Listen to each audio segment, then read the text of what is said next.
इसमें सबसे पहला उसूल है कि अगर खुव्वतनुमा में अगर असास एक जैसे हो तो, और खुव्वतनुमा अगर मुख्तलिफ हो और असास एक जैसे हो, और अगर दोनों के बीच में ज़रब का अमल हो रहा हो तो खुव्वतनुमा की जमा की जाएंगी। इस पर मबनी हम एक मिसाल यहां पर देखेंगे। 5 की खुव्वत 12 ज़रब 5 की खुव्वत 7।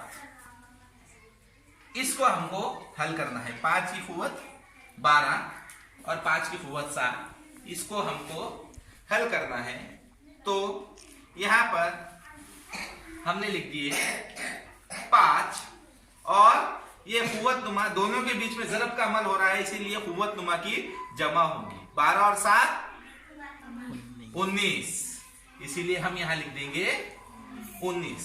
इस तरह से खुव्वतनुमा के पहले उसूल के मुताबिक अगर असास एक जैसे हो और दोनों के दरमियान ज़रब का अमल हो तो खुव्वतनुमा की जमा होती है।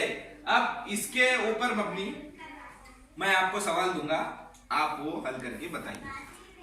तो अब मैं आपको एक सवाल दूंगा, वो सवाल आपको हल करना है। ठीक है, लिखिए 9 की खुव्वत 4।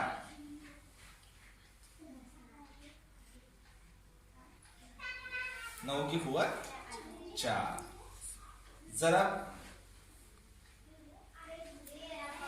9 की खुव्वत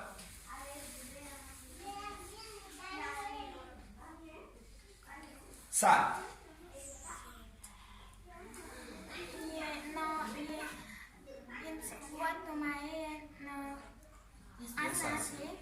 ये दोनों ये आसास से ये खुव्वतनुमा ये दोनों एक जैसे की वजह से इन दोनों की जमा 7 और 9 7 और 4 11। तो इस तरह से इन्होंने ये 9 असास था और ये 4 खुव्वतनुमा था, उधर 9 असास था 7 खुव्वतनुमा था।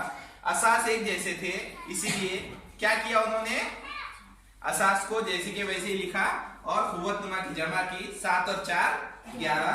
इस ज़ाब्ते के लिहाज से सवाल को हल किया गया।